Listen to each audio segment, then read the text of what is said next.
Assalamualaikum warahmatullahi wabarakatuh. Berjumpa lagi dengan saya di Arfan Saputra Channel ya. Channel yang membahas sharing tentang BLT atau bantuan langsung tunai.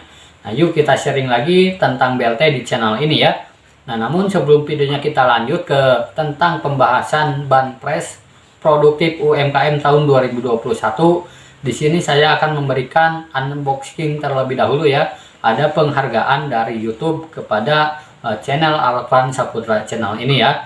Nah, tidak lain ini adalah berkat dari para subscriber semua. Nah, di sini saya telah mendapatkan paket kiriman dari YouTube ya, teman-teman.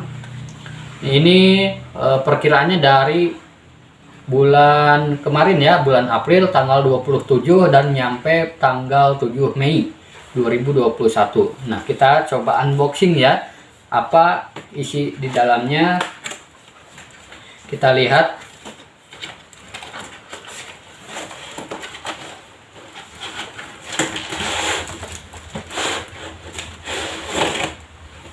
Nah, dan seperti ini ya. Di sini ada kertas dari YouTube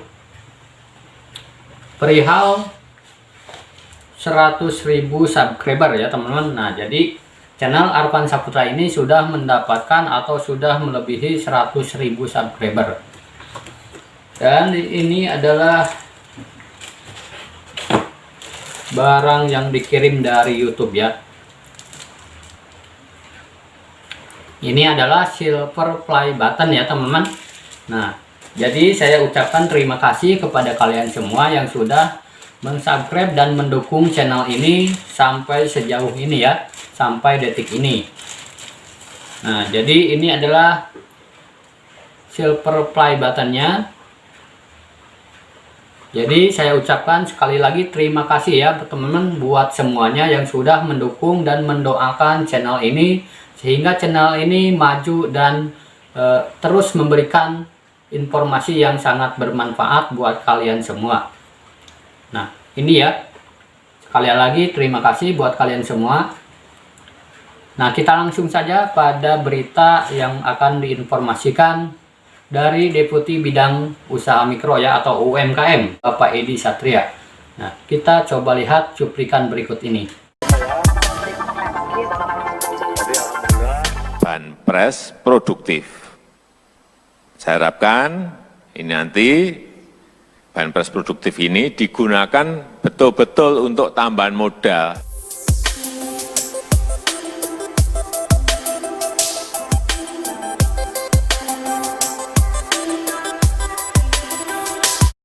Pemerintah terus mengupayakan pemulihan ekonomi nasional yang terkena dampak pandemi COVID-19. Salah satunya adalah sektor yang menjadi fokus pemulihan adalah UMKM.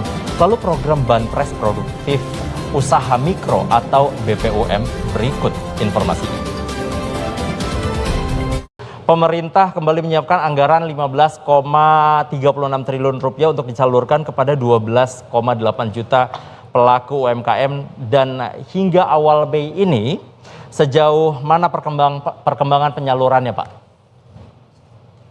Baik, Mas Akbari, alhamdulillah sejak diputuskan oleh KPCPEN tanggal 1 Maret lalu, memang benar sekali direncanakan 12,8 juta penerima yang merupakan kombinasi ya antara penerima yang lama dengan penerima baru.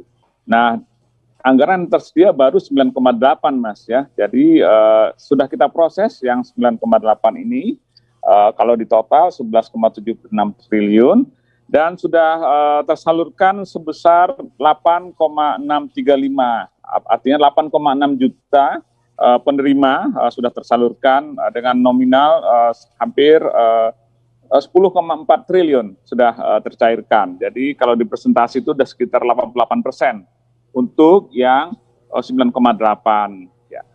Demikian.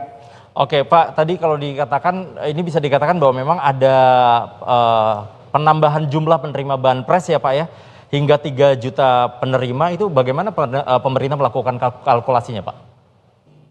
Ya, jadi kan begini, Bapak Ibu semua yang saya hormati, yang pemirsa, pada awalnya tentu saja masalah anggaran ya, Itu satu. Yang kedua, Anda sebutkan di awal tadi pemerintah komit untuk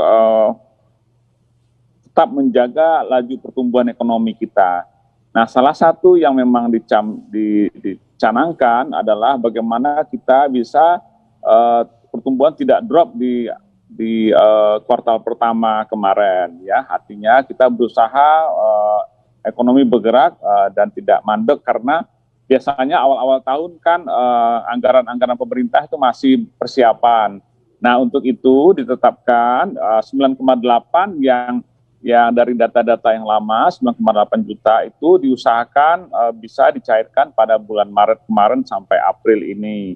Nah, itu yang kita kejar. Kemudian kalau sudah tercairkan nanti semua sampai 9,8, tadi kan saya sebutkan baru yang tersalurkan 8,6.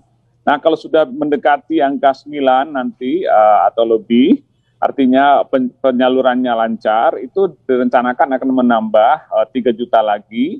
Namun 3 juta ini kan karena sebagian utamanya lah data baru, ini butuh waktu agak lama sedikit memproses datanya. Nah, ini nanti direncanakan untuk sampai kuartal 2 yang dimulai sekarang itu, April, sampai kemudian September ya, kuartal 3. Jadi begitu Pak, jadi memang ada rencana penambahan di luar alokasi yang sudah disetujui 11,76 untuk 9,8 juta, tambahnya adalah sebanyak 3 juta penerima baru. Oke, berarti ada data baru sebesar 3 juta penerima baru begitu Pak ya. Lalu besarannya berapa sih Pak untuk BPUM tahun ini Pak? Yang saya dengar informasi ada sedikit perubahan begitu Pak?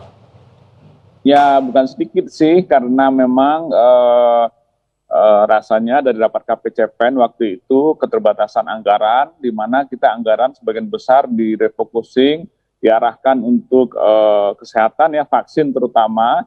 Nah, jumlah penerimanya direncanakan tahun ini 12,8 juta, tapi nominalnya turun setengahnya dari 2,4 juta per penerima pelaku usaha tahun lalu, sekarang menjadi setengahnya 1,2 juta.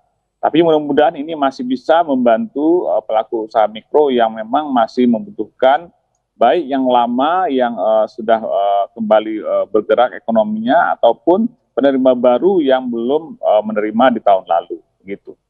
Oke, lalu siapa saja yang berhak menerima program ini Pak? Apakah penerima existing ada juga akan menerima bantuan di tahap kedua ini, atau harus penerima baru? Persyaratannya apa saja Pak Edi? Seperti saya sampaikan tadi, agar kita bisa cepat menggelontorkan ya bahasanya, menyalurkan uang ke masyarakat, itu diperbolehkan yang lama menerima lagi. Artinya ini kita juga berikan, mereka juga berhak, ditambah kemudian yang penerima baru. Dan yang terakhir pertanyaannya apa tadi, saya lupa, maaf. Persyaratannya apa saja Pak jika ada penerima baru yang ingin menerima, atau mungkin di penerima lama atau penerima existing ini ingin menerima bantuan yang kedua ini, apakah ada pertambahan syarat begitu Pak untuk menerima bantuannya? Oke. Tidak, justru ya maaf saya lupa tadi, karena dialog nggak semua tercatat ya. Justru kita permudah syarat-syaratnya, tapi kriterianya tetap dia harus pelaku usaha mikro yang tidak menerima KUR, tidak sedang menerima KUR, kredit usaha rakyat. Jadi misalnya ada saudara kita atau temannya adiknya Mas Akbar usaha cilok gitu atau bakso begitu ya. Nah, mereka ini mencicil motor untuk berkeliling menjualan baksonya itu dari perbankan misalnya ya, bukan dari KUR ya, dari bank standar yang konvensional dia pinjam, kemudian harus mencicil katakanlah 200.000, 300.000 per bulan. Nah, ketika pandemi terjadi, baksonya kan berhenti itu, sehingga cicilan motornya sulit terbayar. Nah, ini mereka berhak sekarang. Kalau yang tahun lalu itu tidak berhak. Nah, ini kita perbaiki, kecuali yang menerima KUR, artinya adalah dari pemerintah ya, kredit pembiayaan dari pemerintah. Nah, ini jadi boleh, sekali lagi kriterianya hanya 2, yaitu pelaku usaha mikro yang bisa dibuktikan surat keterangan dari RT atau RW, atau dia sudah mendaftar di portalnya BKPM melalui OSS ya, yang itu gratis ya. Dan syaratnya yang kedua adalah tidak sedang menerima KUR. Begitu. Oke, kalau tahun lalu ada yang saya dengar ada persyaratan harus menjadi nasabah Bank Nasional begitu Pak. Kalau tahun ini apakah juga demikian Pak? Untuk mempermudah transfer begitu? Enggak, apa transfer? Untuk mempermudah pemberian bantuannya, kan nanti akan ditransfer ke bank tersebut begitu Pak? Oh enggak, tidak ada banknya yang ditunjuk adalah ya sebelum melengkapi saja. Banknya sekarang itu penyalurnya adalah BRI, BNI, dan BPD. Rencananya demikian. Kemungkinan kalau daerah-daerah terpencil nanti akan kita lanjutkan dengan PT POS. Tapi ini kita belum PKS dengan PT POS. Begitu. Oke. Selanjutnya Pak, kalau kita lihat banyak penduduk Indonesia atau warga yang harusnya menerima BPUM ini kesulitan untuk mengakses gitu ya program ini. Bagaimana akhirnya pelaku UMKM ini mengetahui bahwa dia menerima bantuan, Pak? Iya, pertama untuk akses ada dua hal di situ ya. Pertama untuk akses, mereka itu harus mendaftar. Sekarang itu Pak, pengusulnya hanya dinas kabupaten dan atau kota yang membidangi koperasi UMKM. Dulu ada beberapa pengusul, lembaga pengusul ya, ada perbankan, ada koperasi, ada kementerian-kementerian. Nah ini untuk lebih memudahkan dan satu pintu serta untuk efisiensi dan juga keamanan ya. Nah ini ditetapkan melalui dinas kabupaten kota. Nah para calon penerima yang mau diusulkan itu mereka harus datang atau berkomunikasi dengan dinas itu dan melihat syarat-syaratnya di sana.